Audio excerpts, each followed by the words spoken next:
relasi dengan Tuhan itu ternyata dipengaruhi dari kecenderungan setiap kepribadian. Kepribadian yang beda berpengaruh pada kita berelasi dengan Tuhan. Itu masing-masing pasti ada satu kelemahan dong, Ibu? Ya, setiap tipe itu pasti ada lubang kejatuhannya istilahnya. Oke, jangan dulu mudah menghakimi. Itu udah jadi berhala berarti alamnya itu. Pada Betul. alam itu cuma alat bantu saja. Jadi saya nggak usah merasa bersalah kalau saya beda. It's okay to be different.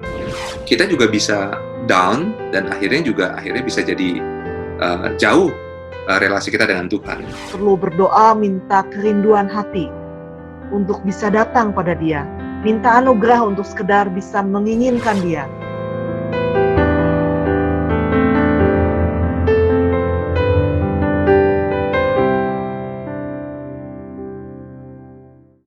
Selamat pagi Ibu Grace.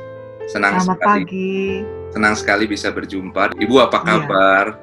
Baik, makin gemuk yang pasti. Sama Ibu. Iya. Ibu masih mengajar? Masih secara online. Iya, sekarang lagi persiapan untuk mengajar secara online. It's a new normal. Jadi harus belajar mulai dari edit video, belajar Google Classroom, dan banyak program lain supaya bisa online. Wow, luar biasa Ibu ya. Jadi kondisinya kita memang harus terus beradaptasi ya Ibu ya. Iya, betul Pak. Ya, Ibu Grace sebagai seorang dosen di STTB Bandung dan juga sebagai rohaniwan penuh waktu, sama seperti saya juga, terus kita berjuang untuk bisa survive, bahkan bukan saja survive tapi tetap kreatif dan inovatif di masa-masa saat ini ya Bu ya.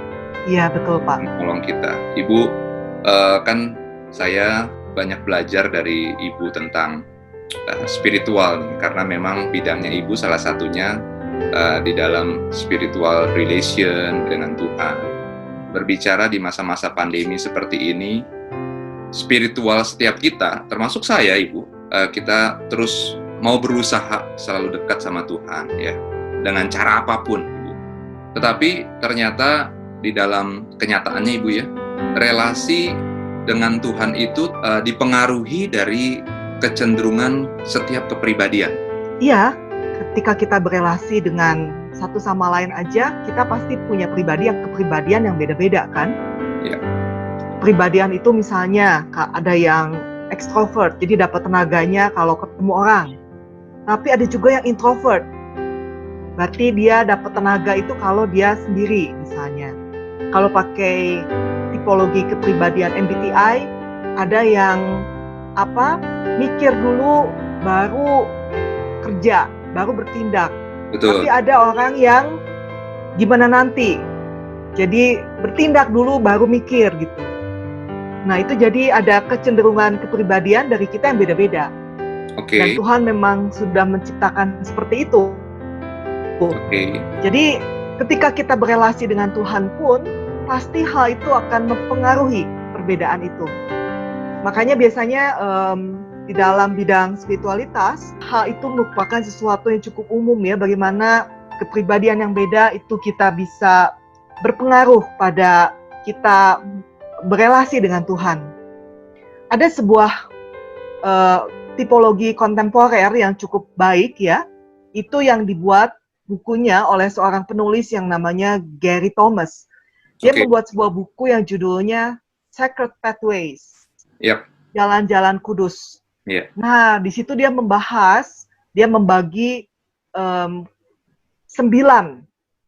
kecenderungan jalan kudus seseorang, 9 cara orang menyapa Tuhan sesuai kecenderungan kepribadiannya masing-masing. Oke.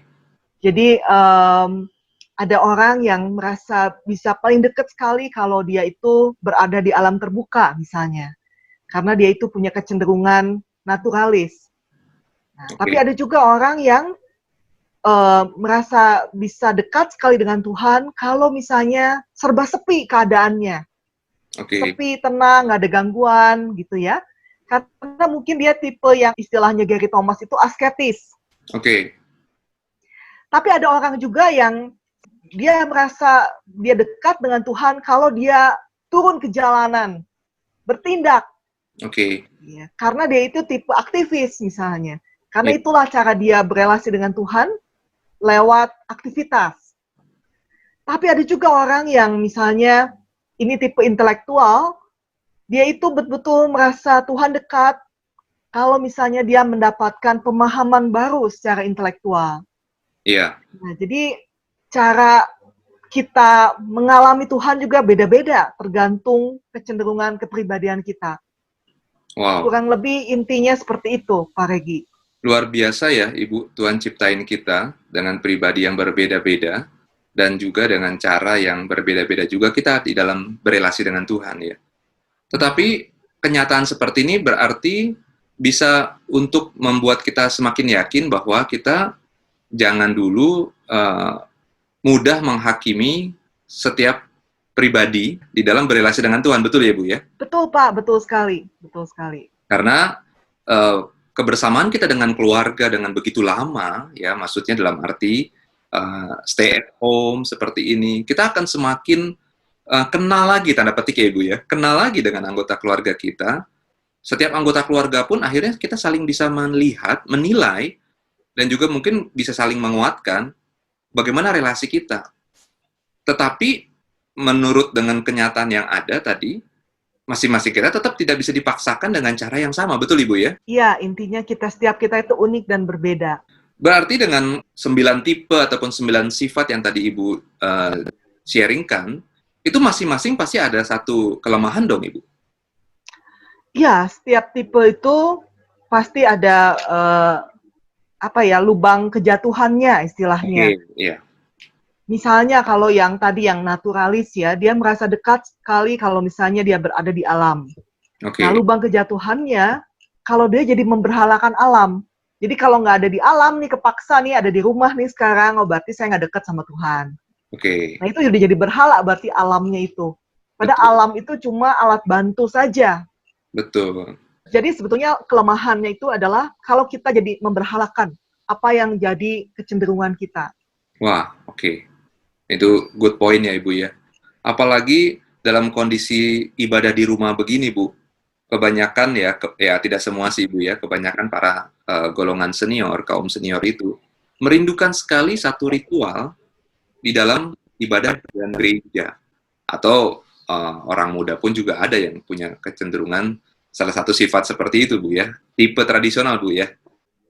Ya itu sebetulnya tidak tergantung tua atau muda sih. Jadi Betul, ada Bu. orang yang muda pun dia sangat membutuhkan ritual-ritual, misalnya ritual di gereja. Betul. Tapi ada orang yang tua mungkin, tapi dia kecenderungannya ke situ, jadi dia buat dia no problem. Iya. Makanya dengan kondisi seperti ini pasti dari 9 sifat ataupun 9 tipe seperti ini pasti ada yang tidak cocok Bu dengan a new normal seperti ini kalau bisa dikatakan ya Bu ya. Nah itu bagaimana menjembatani ketidaknyamanan mereka tanda petik Ibu ya dengan memang kondisi yang fakta yang mereka harus hadapi Bu. Di satu sisi mereka punya kepribadian yang unik di dalam berrelasi dengan Tuhan. Bagaimana bisa mengisi kekosongan ataupun memuaskan kenyamanan mereka, kalau saya kata kenyamanan mereka untuk bisa berrelasi dengan Tuhan. Iya memang mau nggak mau kita harus adaptasi, menyesuaikan dengan situasi. Oke. Tapi saya teringat contoh kasus dari Susanna Wesley, mamanya John Wesley, yang menjadi pendiri gerakan gereja Metodis ya. Dia ini anaknya kan banyak ya, 9, 10 atau 11 gitu. Oke. Berarti tapi dia ini tipe asketis. Oke. Menarik sekali kalau orang tipe asketis itu sebetulnya dia orang yang tipe butuh kesendirian, ketenangan. Nah, bagaimana bisa menyesuaikan diri dalam di satu sisi punya anak banyak, tapi di satu sisi secara kepribadian itu butuh kesendirian. Nah, yang menarik, Susanna Wesley akhirnya memakai solusi. Dia pada waktu zaman dia itu, wanita itu biasanya memakai celemek, apron. Nah, jadi biasanya kalau dia lagi merasa butuh untuk bisa menyendiri dengan Tuhan, maka apa yang dia lakukan? Dia angkat tuh celemek ke mukanya, menutupi wajahnya. Nah, kalau misalnya udah seperti itu, anak-anaknya yang melihat tahu, itu mama time. Berarti nggak boleh diganggu. Mama lagi mau sendirian. Oke. Nah, jadi itulah cara Susana Wesley menyiasati situasi yang sebetulnya tidak mendukung sesuai dengan kecenderungan kepribadiannya. Oke. Nah, jadi memang kita mesti kreatif mencari cara. Misalnya kalau buat yang kaum naturalis, mungkin yang butuh sekali alam. Ya. Mungkin. Kalau kepaksa sekarang karena nggak bisa keluar, Ya. mungkin pakai tanaman kaleng aja. Jadi kalau sekarang butuh waktu untuk dengan Tuhan, mungkin bikin ini hidroponik atau garden pribadi. Dan Oke. akhirnya bersama Tuhan di tengah kebun yang walaupun mungkin potnya dari kaleng-kaleng. Good idea, ya. Iya. Jadi bisa dikatakan Ibu dengan kondisi seperti ini, setiap manusia tanpa terkecuali harus berusaha untuk bisa Iya, berelasi pasti dengan kita Tuhan. harus. Dengan segala keunikan kepribadiannya begitu Bu ya.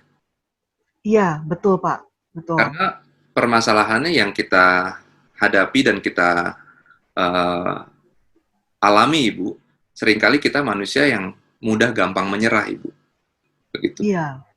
Jadi karena kepribadian kita yang unik, ada di tipe mana gitu ya, di salah satu tipe tadi, dan tidak cocok dengan kondisi zaman ini ataupun situasi ini, maka akhirnya kita juga bisa down dan akhirnya bisa jadi jauh relasi kita dengan Tuhan. Apakah benar demikian, Ibu? Iya, kalau misalnya kita terus pakai paradigma lama ya, padahal sekarang kan sudah the new normal, kita nggak tahu ini kapan berakhir. Oke. Jadi ya kita harus pindah fokus dan beradaptasi dengan situasi yang baru, jangan look back terus. Tapi yang memang yang paling penting adalah kita mengenal dulu kecenderungan kepribadian kita itu seperti apa. Jadi kalau misalnya kita tipe orang yang sangat butuh ritual, misalnya, biasanya kita nyaman bisa mengikuti ritual di gereja, maka sekarang kita bikin ritual tersendiri yang baru. Walaupun misalnya hanya di rumah.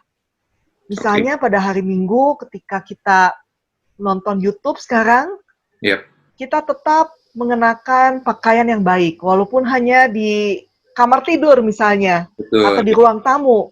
Tapi kita buat ritual bahwa itu adalah tetap hari yang spesial. Gitu. Jadi kita ciptakan sendiri ritual baru atau situasi baru yang menunjang, walaupun mungkin memang tidak ideal. Seperti itu Pak Regi. Ya, jadi saya tertarik dengan satu kata menciptakan, Ibu. Jadi masing-masing kita pribadi harus mengenal nih tipe saya ini seperti apa, gitu ya, kepribadian dalam relasi dengan Tuhan. Ada lubang kejatuhan, bisa dibilang gitu ya, ada kelemahan-kelemahan. Lalu tadi saya tertarik, kita harus menciptakan untuk supaya kepribadian kita ini, yang unik ini, yang Tuhan ciptakan, bisa terus tetap berelasi dengan Tuhan. Ya, bisa terus terkoneksi dengan Tuhan di tengah segala keterbatasan. Ya, ini menarik sekali Ibu. Saya percaya yang menyaksikan kita bisa dapat insight baru, bukan saja inspirasi dan insight, tapi juga berkat bahwa kita jangan menyerah dalam kondisi seperti ini, dengan keunikan kita Bu ya, dengan segala keunikan kepribadian kita untuk mencari Tuhan. Iya, karena Tuhan yang sudah terlebih dulu mencari kita. Betul, amin. Jadi kita nggak merasa bersalah kalau misalnya kita berbeda. Jadi kalau misalnya kita tipe orang yang aktivis tadi, sama sekali bukan tipe yang asketis, yang senangnya menyendiri. Sementara mungkin lingkungan gereja kita itu adalah lingkungan yang cenderung asketis. Kita merasa kita nggak, agak berbeda. Dan orang pun mungkin kadang melihat kita ini orang ngaco kayaknya, pengennya demonstrasi mulu gitu kan. Tapi dari situ kita tahu bahwa ternyata saya memang beda, dan Tuhan pun menghargai perbedaan itu, dan saya bahkan bisa berelasi dengan lebih baik dengan Tuhan melalui keunikan saya itu. Jadi saya nggak usah merasa bersalah kalau saya beda. It's okay to be different. Yap, betul. Yang penting selama masih ada daya juang untuk mencari Tuhan Bu ya, dengan keunikan kepribadiannya. Iya, betul Pak. Jangan ketidaksesuaian zaman ini ataupun situasi ini menjadi satu alasan bagi kita untuk menjauhi Tuhan. Iya, cuma memang untuk kita bisa mengalami Tuhan, kita perlu anugerah juga. Betul. Jadi ada masanya mungkin ketika kita sedang di masa-masa seperti ini, kita nggak pengen untuk bisa datang pada Tuhan. Yap. Maka hal pertama yang perlu kita lakukan adalah kita perlu berdoa minta kerinduan hati untuk bisa datang pada Dia. Minta anugerah untuk sekedar bisa menginginkan Dia. Karena ya itulah, kadang-kadang kita merasa tidak ingin, apalagi sedang merasa, apa ya istilahnya, terisolasi gitu kan? Ya, betul. Cabin fever. Ya, betul. Cabin fever. Ya, makanya kita perlu anugerah untuk bisa datang pada Tuhan, dan kita perlu minta anugerah itu. Wow, luar biasa Ibu. Masukannya, sharing-sharingnya pada hari ini bisa menguatkan setiap kita. Setiap anak-anak Tuhan harus terus mengusahakan relasi itu dengan sebaik-baiknya dengan Tuhan. Tentunya tadi poin yang terakhir adalah di dalam anugerah Tuhan itu.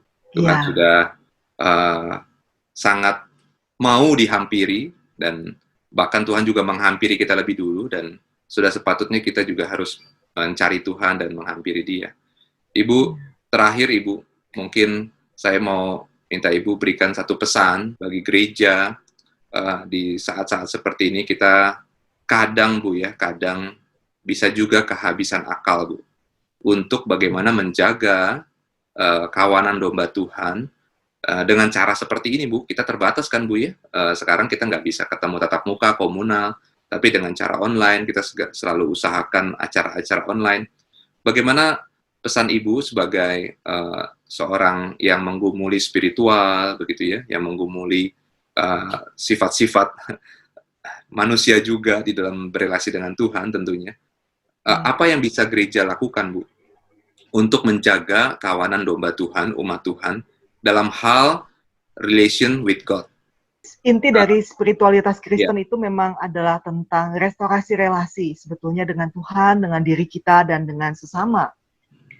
Ya, jadi memang harus diperjuangkan itu adalah bagaimana bisa membangun relasi terus-menerus, baik dengan Tuhan, dengan diri kita, dan dengan sesama. Kalau misalnya dengan Tuhan, mungkin caranya memang menolong untuk setiap kita itu ngerti kecenderungan kita seperti apa ya, kalau kita balik pakai misalnya materi Sacred Pathways tadi, dan kita memikirkan cara-cara kreatif yang bisa dilakukan untuk bisa maksimal dengan Tuhan sesuai kecenderungan tersebut. Terutama di masa-masa seperti ini. Ini kesempatan baik untuk bisa kenal diri. Karena John Calvin mengatakan hikmat yang sejati itu adalah kita mengenal Tuhan dan mengenal diri. Jadi semakin kita kenal Tuhan, semakin kita kenal diri, dan sebaliknya.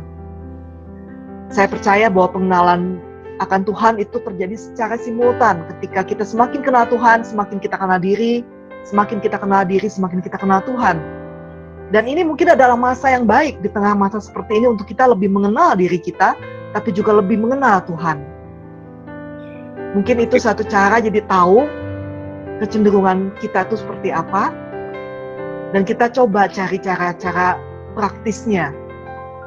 Khususnya kalau kita pakai bahasan ini yang Sacred Pathways ini. Ya, betul.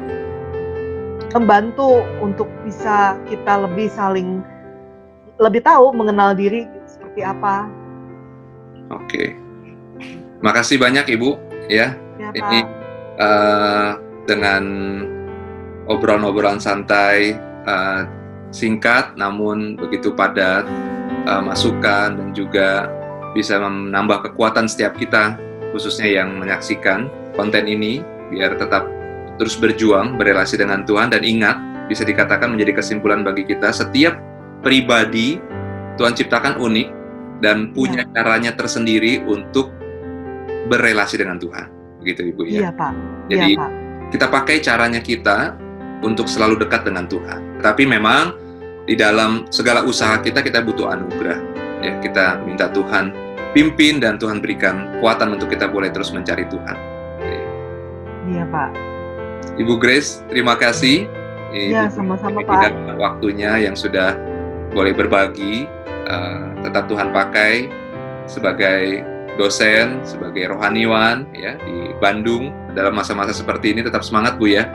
Iya Pak, terima kasih Pak. mengajar di dalam kondisi a new normal gitu ya. Jadi kita sama-sama kita terus berjuang, terus Iya, Pak. berinovasi, menciptakan kreativitas yang baik. Iya, Thank betul you Ibu Pak. ya. Nanti Oke. sampai ketemu lagi di topik selanjutnya, mungkin Ibu ya. Tuhan terus Iya. pakai Ibu ya.